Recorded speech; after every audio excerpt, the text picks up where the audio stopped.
di sebuah desa terpencil bernama Wonomulyo, tersembunyi di balik lebatnya hutan jati tua, hidup seorang pria bernama Surya. Ia adalah pria parubaya yang dulunya hanya petani biasa. Namun dalam waktu kurang dari 5 tahun, hidupnya berubah drastis.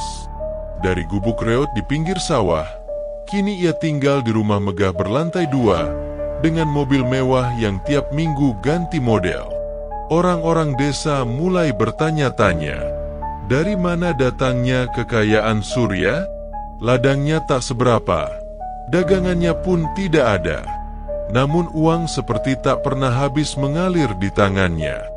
Istrinya, Bu Ratmi, dulunya seorang ibu rumah tangga biasa, kini tampil anggun dengan perhiasan emas dari ujung kepala sampai kaki.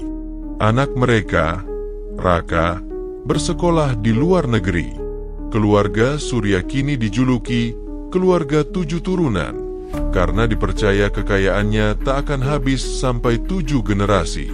Tapi yang tak diketahui warga adalah, kekayaan itu datang dari darah dan tumbal.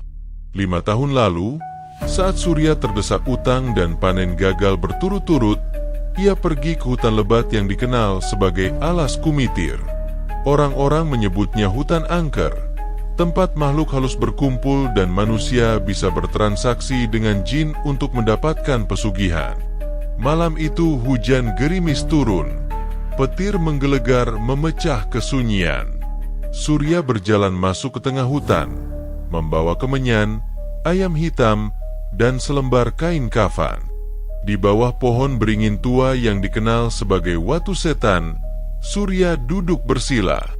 Ia mengikuti petunjuk dari dukun bernama Embah Gondo yang telah ia bayar dengan sisa uang terakhirnya. Kalau kamu siap, jangan takut kalau nanti yang datang bukan manusia, kata Embah Gondo waktu itu. Tapi jangan pernah ingkar janji. Sekali janji dilanggar, nyawamu yang jadi taruhannya. Surya membakar kemenyan, membaca mantra yang diberikan. Dan benar saja, dari balik kabut, muncul sosok tinggi besar. Wajahnya hitam legam, matanya merah menyala, dan kukunya panjang seperti cakar harimau. Kau memanggilku, manusia? Suara makhluk itu menggeram seperti ribuan suara bercampur jadi satu. Surya gemetar, namun ia memberanikan diri bicara. Aku ingin kaya. Aku ingin anak cucuku hidup berkecukupan. Aku siap menuruti syaratnya. Sosok itu tertawa. Suara tawanya menggema menembus pepohonan. Kekayaan akan kuberi, tapi ada tumbal. Setiap 3 tahun, kau harus menyerahkan 1 nyawa, darah segar dari orang yang kau kenal. Dan jika kau berhenti, semua yang kau cintai akan binasa. Surya diam sejenak, lalu mengangguk. Ia menuliskan namanya di atas kulit kambing hitam, menggunakan darahnya sendiri. Perjanjian pun dibuat. 3 bulan setelah ritual itu, hidup Surya mulai berubah. Ia tiba-tiba memenangkan undian tanah warisan. Lalu bisnis properti milik temannya mendadak dijual padanya dengan harga murah. Uang mengalir dari segala arah. Tapi malam-malam Surya tak pernah benar-benar tenang. 3 tahun pertama, ia menyerahkan nyawa seekor kambing hitam. Tapi makhluk itu marah. Aku tidak bodoh, Surya. Aku minta manusia. Dagingmu nanti jadi santapan juga kalau berani main-main. Surya panik. Dan malam berikutnya, seorang tetangganya bernama Pak Warto ditemukan tewas di pinggir sawah, dengan mata terbelalak dan tubuh kaku seperti patung. Tak ada luka, tak ada tanda-tanda pembunuhan. Tapi dari mulutnya mengalir darah segar. Itu tumbal pertama. Setelah itu, tiap 3 tahun, selalu ada yang mati di sekitar Surya. Temannya, keponakannya, bahkan mantan guru SD-nya. Selalu orang yang pernah dekat dengannya. Dan selalu dengan cara kematian yang tak bisa dijelaskan secara medis. Tapi kekayaan Surya justru makin menjadi. Tanahnya luas, hartanya melimpah. Ia bahkan dianggap tokoh desa yang dermawan, suka bagi-bagi uang saat Idul Fitri, menyumbang masjid, menyantuni anak yatim. Tapi ia tahu, semua itu tak akan pernah bisa menebus darah yang ia tumpahkan. Hingga malam itu tiba, saat Surya bermimpi buruk. Ia melihat seorang perempuan muda bergaun putih, wajahnya penuh darah, menatapnya sambil menangis. Di belakangnya, berdiri ratusan sosok hitam tak berkaki, berjalan mendekatinya sambil berbisik. "Tumbalmu belum cukup, waktunya sudah dekat." Surya terbangun, peluh membasahi tubuhnya. Ia tahu, waktunya menyerahkan tumbal berikutnya. Tapi siapa lagi yang akan ia pilih? Dan tanpa ia sadari, makhluk yang dulu ia panggil di alas kumitir, kini sudah mulai mendekati orang yang paling ia sayangi, putranya sendiri, Raka. Beberapa bulan setelah mimpi buruk itu, Surya semakin sering melamun. Tubuhnya mulai kurus, wajahnya pucat, dan matanya tampak cekung. Ia seperti dihantui sesuatu setiap saat. Rasa was-was tak pernah pergi dari benaknya, terutama sejak Raka, anak sematawayangnya, memberi kabar akan pulang dari luar negeri.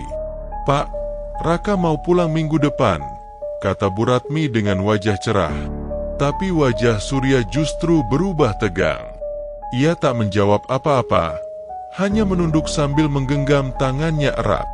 Dalam hatinya, rasa takut mulai membesar. Malam harinya, angin bertiup kencang. Daun-daun beterbangan. Di luar rumah, terdengar suara lolongan anjing yang panjang dan menyayat. Surya duduk di ruang tengah, menatap lampu gantung yang bergoyang perlahan.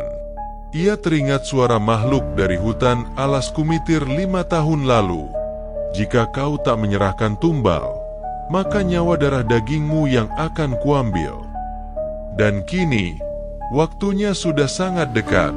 Ia berdiri, mengambil kotak besi dari lemari tua di belakang rumah. Di dalamnya, ada sebuah buku catatan lusuh berisi daftar nama-nama yang pernah menjadi tumbalnya. 7 nama tertulis di sana, dan tempat untuk nama ke-8 masih kosong. Surya tak sanggup menuliskan nama anaknya. Tapi jika ia tidak menulis, makhluk itu akan mengambilnya sendiri. 2 malam kemudian, Raka tiba.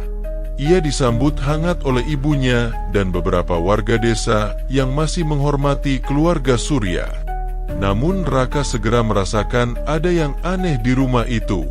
Udara di dalam rumah terasa dingin, dan aroma kemenyan samar-samar menyelimuti tiap sudut ruangan. "Pak, rumah ini kenapa seperti suram?" tanya Raka malam itu. "Dulu waktu aku kecil, rumah ini terasa hangat." Surya hanya menatapnya dengan mata kosong. Dalam pikirannya, ia sedang bertarung dengan ketakutan dan pilihan yang tak mungkin. Apakah ia akan menyerahkan anaknya sebagai tumbal demi melanjutkan perjanjiannya? Atau membiarkan kutukan itu menghabisi seluruh keluarganya? Malam itu, Surya kembali melakukan ritual. Ia pergi ke sebuah pondok kecil di kebun belakang, tempat ia biasa berkomunikasi dengan makhluk dari pesugihan.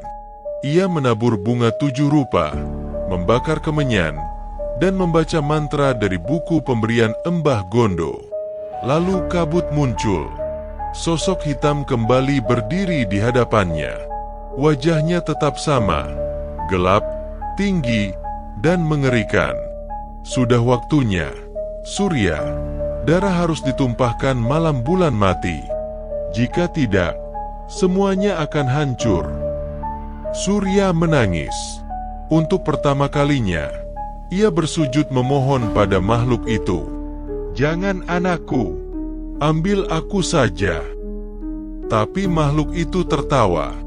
"Kau sudah tua, dagingmu tak berharga lagi. Janji tetaplah janji. Warisanmu harus kau jaga dengan darah." Ketika Surya menolak memberi tumbal, kutukan pun mulai menyebar. Beberapa hari kemudian, ayam-ayam di kandangnya mati mendadak. Pohon kelapa di depan rumah tumbang padahal tak ada angin. Bahkan air sumur berubah menjadi merah darah. Bu Ratmi jatuh sakit. Tubuhnya panas seperti dibakar. Tapi dokter tak menemukan penyebabnya. Tubuhnya penuh lebam. Dan setiap malam ia meracau ketakutan, menyebut nama-nama orang mati yang dulu menjadi tumbal suaminya. Raka mulai curiga. Ia menggeledah rumah dan menemukan buku tua berisi nama-nama, termasuk foto-foto korban yang disembunyikan ayahnya. Wajahnya pucat saat membaca tulisan di halaman terakhir. Tumbal berikutnya. Raka. Apa ini, Pak? Jelaskan. Bentaknya di hadapan Surya yang terdiam membeku. Surya hanya bisa menangis. Ia akhirnya menceritakan semuanya. Ritual pesugihan, makhluk alas kumitir, dan perjanjiannya yang berdarah. Raka syok. Ia ingin lari, tapi ibunya sudah terkapar tak sadarkan diri. Ia tak bisa meninggalkan ibunya dalam kondisi seperti itu. Biar aku akhiri semuanya, Ka, kata Surya lirih. Malam bulan mati tiba. Surya diam-diam pergi ke hutan, ke tempat ritual pertamanya dilakukan. Tapi kali ini bukan untuk meminta, melainkan untuk menyudahi. Ia membawa darahnya sendiri dalam botol kaca dan seutas tali tambang. Makhluk kotor, ambil nyawaku sekarang, tapi biarkan keluargaku hidup damai. Makhluk itu muncul, tertawa keras. Kau tidak bisa menentukan syarat dalam perjanjian yang kau buat sendiri, Surya. Petir menyambar, pohon-pohon bergetar. Angin ribut menyapu hutan, tapi Surya tetap berdiri tegak. Ia membuka botol darah, menyiramkannya ke tanah, lalu menggigit jari dan menggambar lingkaran penutup di tanah. Ia membaca mantra terakhir dari buku Mbah Gondo, mantra yang katanya bisa menutup gerbang perjanjian pesugihan. Tapi dengan satu harga, nyawa pembuat perjanjian akan lenyap bersama seluruh hartanya. Maka malam itu, terdengarlah jeritan panjang. Hutan gemetar. Surya lenyap ditelan tanah di bawah pohon beringin. Rumah mewahnya di desa terbakar dengan sendirinya tanpa sebab. Semua harta miliknya hangus. Tapi anehnya, Bu Ratmi sembuh esok paginya. Dan Raka selamat. Keluarga itu kembali miskin. Tapi mereka hidup dan bebas dari bayang-bayang pesugihan. Warga desa lain pun belajar. Mereka akhirnya tahu, kekayaan Surya bukanlah berkah, tapi kutukan yang menuntut darah. Karena tidak ada kekayaan yang benar-benar gratis. Selalu ada harga yang harus dibayar. Dan pesugihan selalu menuntut yang paling berharga darimu.